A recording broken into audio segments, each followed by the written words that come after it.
Saúde, irmão, com a paz do Senhor Jesus. Amém. É bom saber que tem as irmãs da cantina aí, as irmãs que vão no hospital. Já, muito bom saber disso, que nós vamos precisar muito, né? Precisamos muito trabalhar, né? A palavra fala, tem um louvor da harpa que fala, né? Trabalhar e orar, né? Nós vamos trabalhar e orar muito, irmãos. Amém? Estamos aqui no tema, vinde a mim os cansados e oprimidos, Mateus 11, 28, King James.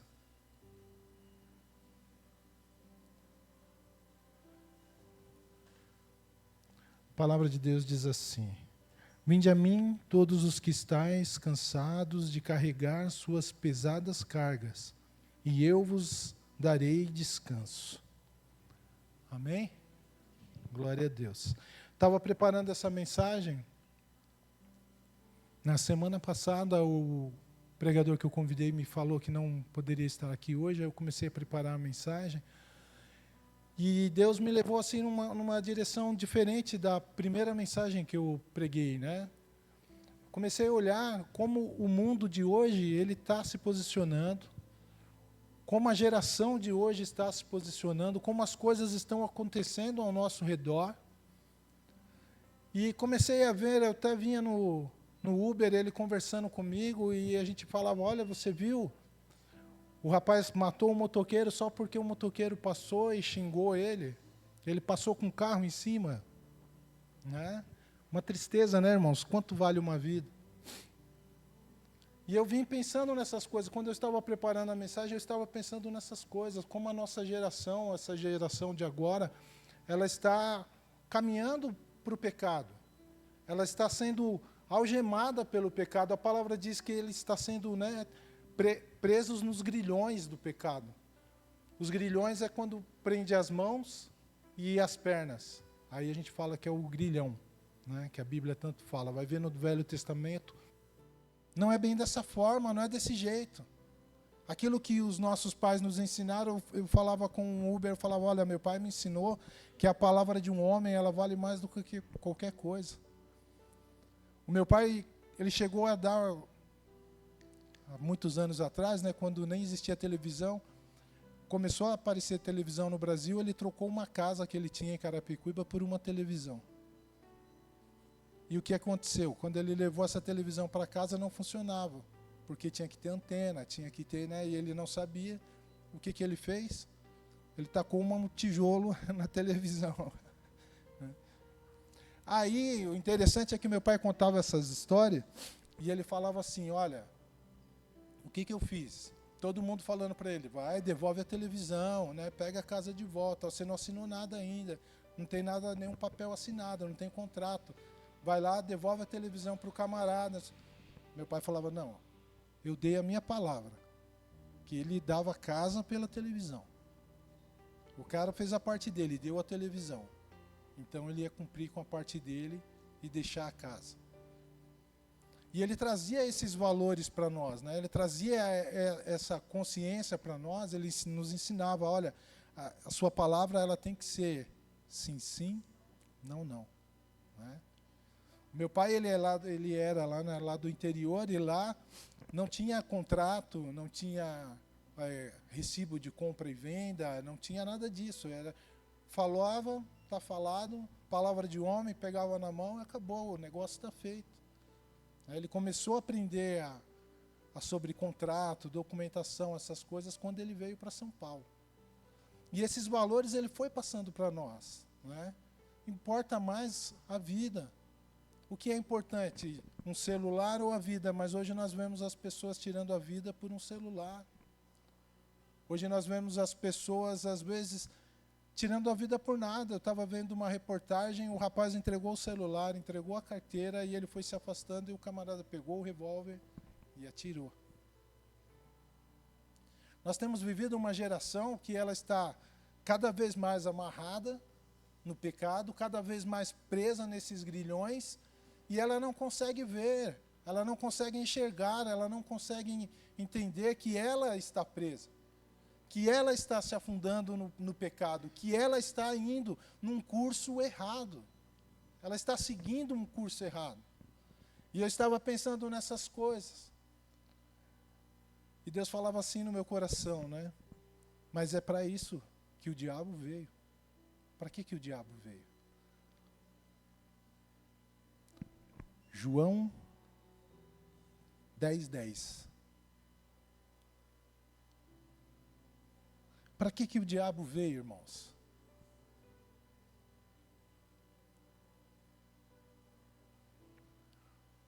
O ladrão não vem senão para roubar, matar e destruir. Tem versões que falam, né, que o diabo não veio senão para matar, roubar e destruir. Quando a gente olha para essa geração, o que a gente vê? Morte, roubo, destruição. E para eles é algo muito normal, está tudo normal. Né? E às vezes a gente, na igreja, começa a se moldar a essas coisas. Parece que essas coisas é normal, está tudo bem, acontece. Né? O pecado já não é mais tão pecado assim. Às vezes nós entramos... Né? Eu costumo assistir algumas mensagens na internet, ver alguns debates. Né? Eu gosto dos debates bíblicos lá, da Musical. E às vezes você vê assim que tem algumas defesas de debate, algumas mensagens que parece que, olha, não é bem assim. Isso aí era para aquele tempo. Vocês têm que mudar a cabeça, você tem que mudar o seu olhar. O pecado já não é tão pecado assim. Mas na verdade não muda, né, irmãos? O que era pecado no início do mundo, pecado no Velho Testamento, é pecado no Novo Testamento. Não, mas nós estamos no período da graça. E Jesus disse, eu não vim para apagar a lei, não vim destruir a lei, eu vim cumprir a lei. E quem acha que o tempo da graça ele é mais suave do que o tempo da lei, não entendeu ainda o que é a graça. Porque no tempo da graça, ele fala, olha, vou resumir todos os mandamentos em 2. Amarás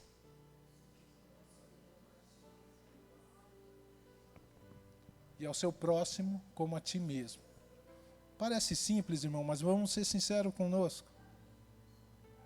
Amar ao próximo como a nós mesmos. Estaríamos dispostos a dar a nossa vida por alguém? Aquele camarada que pisa no seu pé, aquele camarada que te persegue, aquele camarada que fala mal de você, aquela pessoa que só quer ver o seu mal, você estaria disposto, né? Será que eu estaria disposto a realmente amá-lo como a mim mesmo? E a coisa vai se aprofundando, né? Que João vai falar lá na sua carta, olha, se você não consegue amar a esse aí que você vê, como que você pode dizer que você ama a Deus que você não vê? Então, no meu entendimento, a graça ela veio trazendo, ela veio afunilando e ela trouxe, né? Ela aumentou, se é que pode dizer que tem uma régua, né? Ela aumentou a régua. As coisas ficou mais difícil. No Velho Testamento, se você fosse pego em adultério, você seria apedrejado, né? Se fosse pego no ato, passou o ato, mesmo que ficassem sabendo, já passou o ato, tinha que ser pego no ato. No Novo Testamento, Jesus fala, né, que só de pensarmos, só de você olhar para a mulher do próximo e pensar no seu coração, você já adulterou. Só de você olhar para alguém e desejar o mal, você já pecou. Então a graça, ela veio subindo, né, a régua, ela veio trazendo as coisas mais na visão de Deus. Olha, você quer realmente chegar no céu, você tem que ser santo. Você tem que nascer de novo. Você tem que mudar a sua vida, você tem que ser diferente. E às vezes nós escutamos, né? Vemos algumas pregações, algumas coisas que a gente fica assim, né? Pelo menos eu fico assim, né? Meio preocupado, meio abismado. Parece que nós estamos nos procurando nos moldar aos moldes do mundo. Parece que nós estamos preocupados, né, em o que vão pensar de nós, o que vão dizer de nós. Eu trabalhava numa empresa e tinha um senhor lá, o mais velho da área, ele falava assim para mim, Antônio, enquanto você não puxar o tapete do seu gerente, você tem que inventar alguma coisa, fazer alguma história para você assumir o lugar dele, senão você vai ficar aí a vida inteira e ele vai ficar dando ordem em você. E você é mais novo, você é mais estudado, você tem mais carisma, você... Parece, né, irmão? É como o diabo vai, né? Você isso, você aquilo. E eu pensando, eu falei assim, mas por que você está falando isso para mim? Ele falou, não, porque eu vi que você é diferente.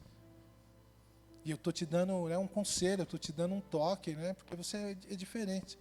Eu falei, mas se eu fizer igual todo mundo faz, eu vou deixar de ser diferente. Aí eu vou ser igual a todos. Aí ele coçou a cabeça, falou, você tem razão. Né? É um preço que às vezes nós pagamos, irmãos. É um preço que nós pagamos para nós seguirmos na palavra da verdade. Seguimos no caminho da verdade, que é o caminho que foi nos ensinado, que é o caminho que nós aprendemos na igreja.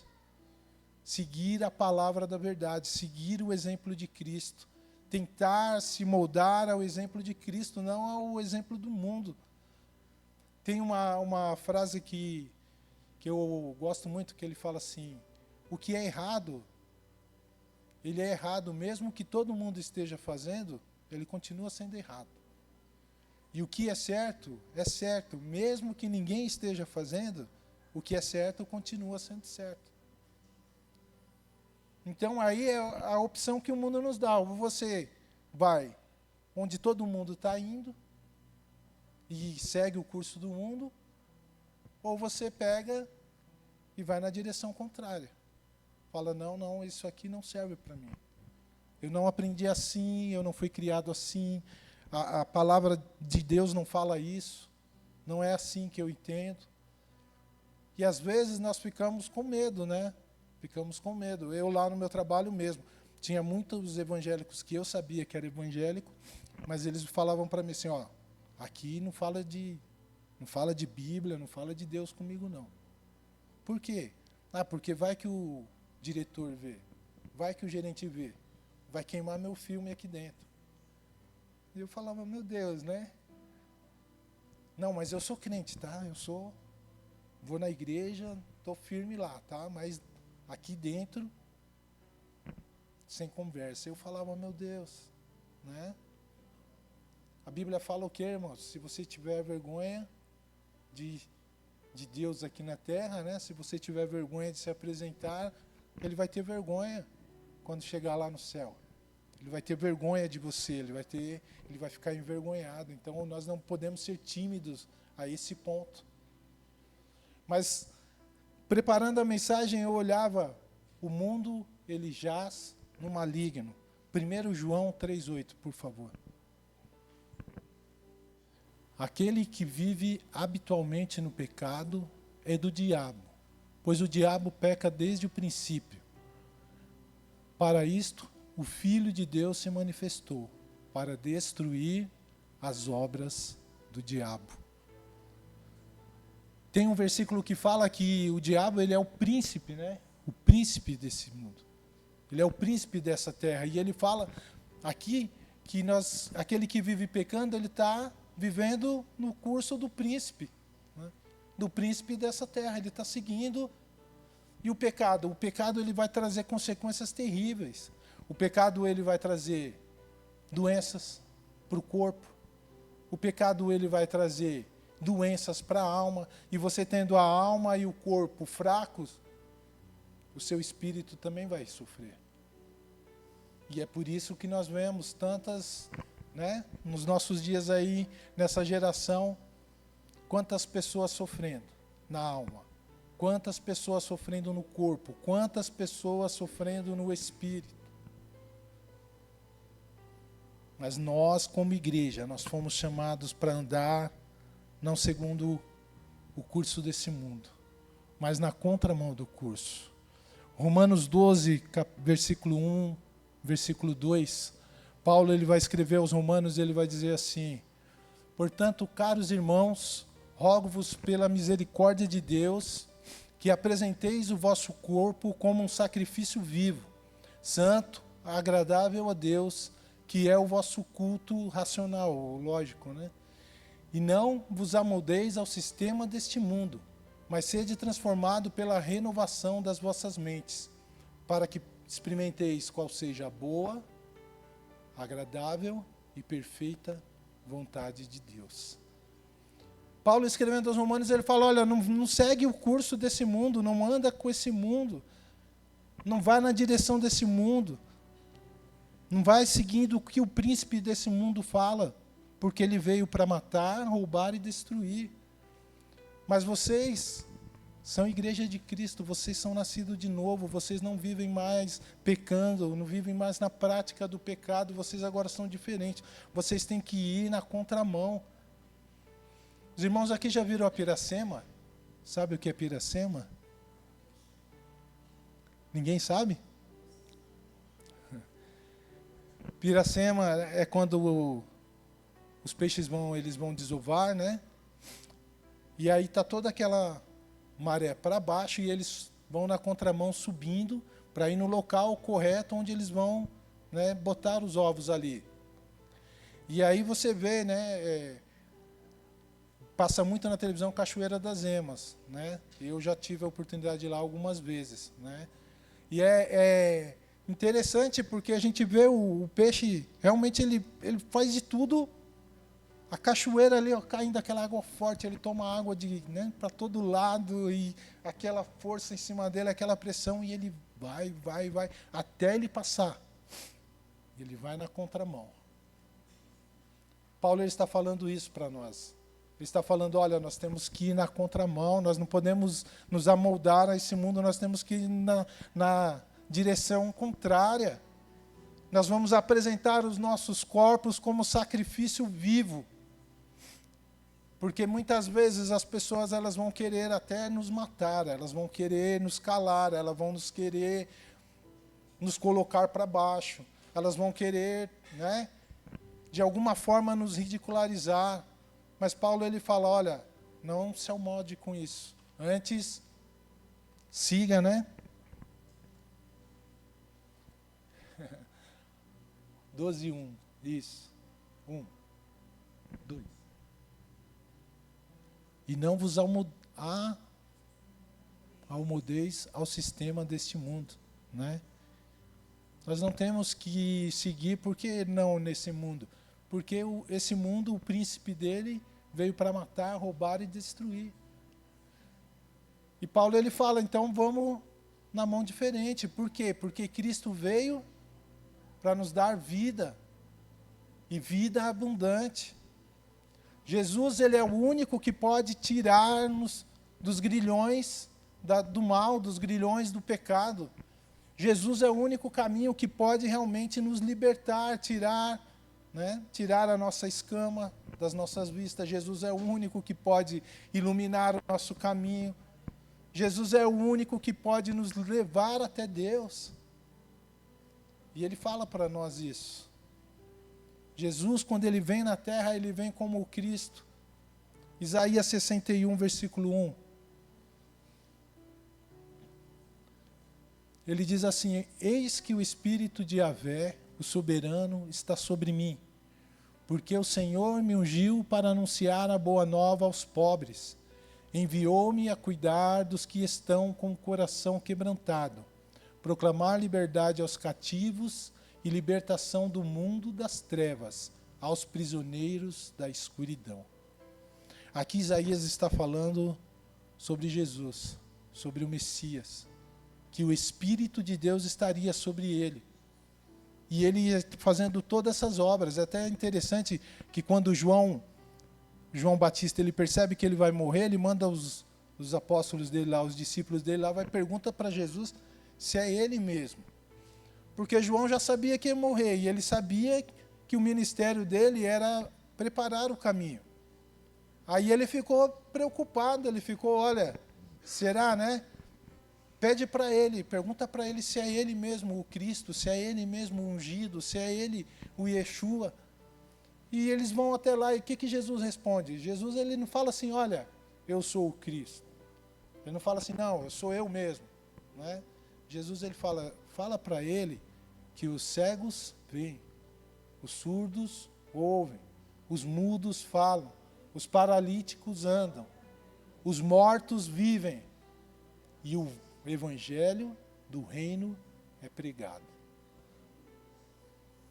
Jesus fala isso, né? Por quê? Porque João Batista já sabia que o Espírito do Senhor estaria sobre o ungido para ele fazer essas obras.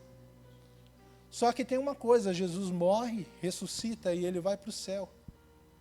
Só que ele fala assim, olha, ele deixa para a igreja: eu não vos deixarei órfãos, eu vos mandarei o Espírito Santo.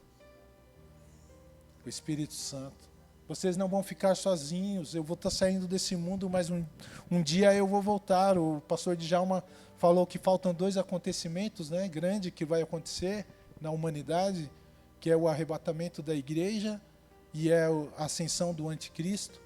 Ele falava isso hoje, ele passou um vídeo em alguns grupos, eu não sei se os irmãos viram. O reino de Deus está próximo, irmãos. E quem tem o Espírito de Deus hoje? É a igreja. Somos nós temos o Espírito de Deus.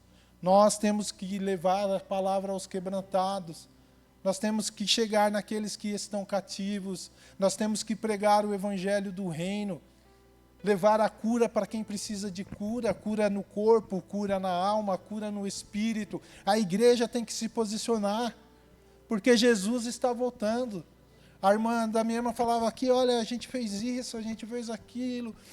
Está na época, irmão, de fazer mais, fazer mais, fazer mais, porque Jesus está às portas. Jesus, ele está chegando e o Espírito de Deus está conosco. A nossa missão é ir pregar o Evangelho para toda criatura. Quem crer e for batizado será salvo.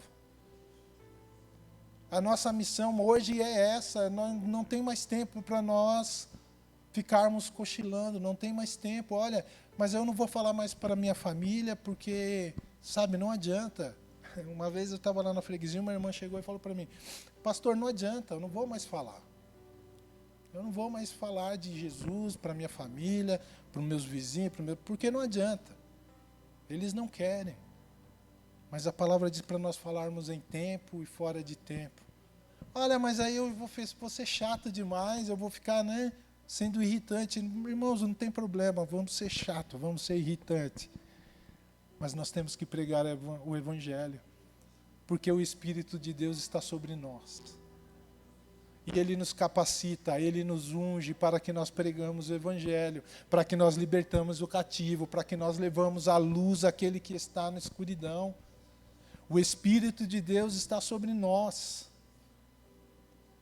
E nós temos que nos posicionar como igreja e lembrar dessas coisas, porque Jesus está voltando.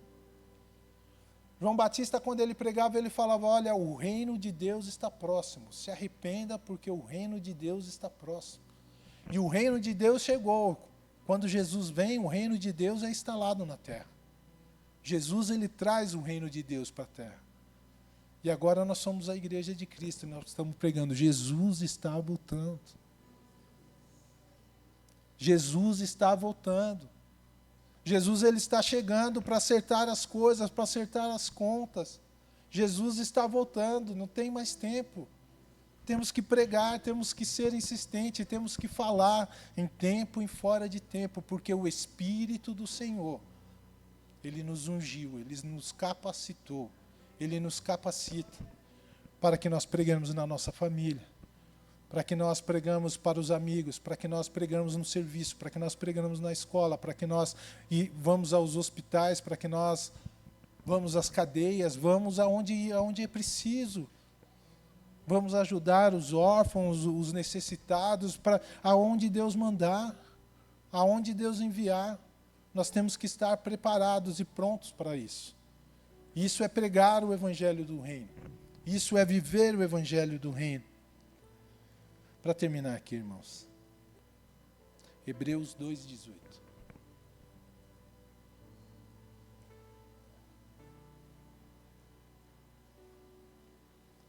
Considerando, portanto, 2:18. Isso. Considerando, portanto, tudo o que ele mesmo sofreu quando tentado, ele é capaz de socorrer todos aqueles que semelhantemente estão sendo atacados pela tentação. Jesus, ele é capaz de nos dar força. Jesus, ele é capaz de nos direcionar, de nos orientar. Jesus, ele é capaz de nos capacitar a estar fazendo essa obra. Então nós não temos por que ter medo. O livro de Hebreus aqui, o autor, ele fala que, olha, ele foi tentado em tudo, ele passou por tudo, ele sabe de tudo, ele pode nos capacitar, ele pode nos ajudar. Então nós temos que ter isso em mente. A palavra, vinde a mim, todos os que estáis cansados e oprimidos, e eu vos darei descanso. Esta palavra somos nós que temos que pregar. Porque o mundo, ele está seguindo o curso do inimigo. Ele está seguindo a maré do príncipe desse mundo. Matando, roubando, destruindo. E quando a gente olha para o mundo, para essa geração, né, a gente vê que essas coisas estão acontecendo. Uma geração sodomita, uma geração pecaminosa, uma geração que não teme a Deus, uma geração que não tem princípios, e essas coisas só vai piorando, só está crescendo, só está crescendo. A Bíblia já nos alertava sobre isso, sobre esses dias, mas Jesus, ele conta conosco, para nós estarmos na direção contrária, para nós estarmos indo realmente levar esse evangelho, o evangelho que salva, sem cansar, irmãos, sem ter medo, sem parar, sem vacilar, sem ficar cocheando. Será que vai? Será que não vai? Será? Jesus, ele é capaz de nos guiar. Ele é capaz de nos dar força. Ele é capaz de estar nos guiando em todo esse processo. Amém? Convido vocês a se colocar de pé. Não há o que temer.